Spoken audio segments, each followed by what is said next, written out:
Isa ye tariku saba ɲɛfɔla an ye k'a yira ka Ala ye mɛn di ani an n'u bɔnɛ mɛn na. A tariku fɔlɔ lɔnɛ wodigbanan tununnen kelen de ma.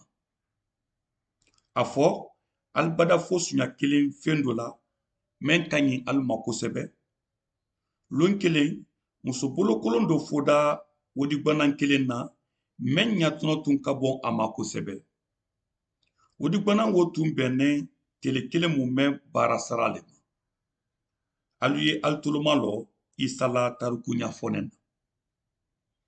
Ni wodigbanan tan kɛda muso dɔ bolo, kelenba tun'a ma n'a tɛ fitina namɛnɛ ka bon fidan k'a ɲalakala ko ɲuman fo ka o ye n'a k'a ye a da terilu n'a siɲɔnu kili k'a fɔ ko alu ye sewa n fɛ ba n bala n na wodigbanan tununnen ye ɲɛ kelen o ma n t'a fɔ alu ɲɛ ko jurumuntala kelen b'a jo yɛlɛma sewa ye kɛla Ala la mɛlɛkalu ɲɛkɔrɔ ɲa wole ma.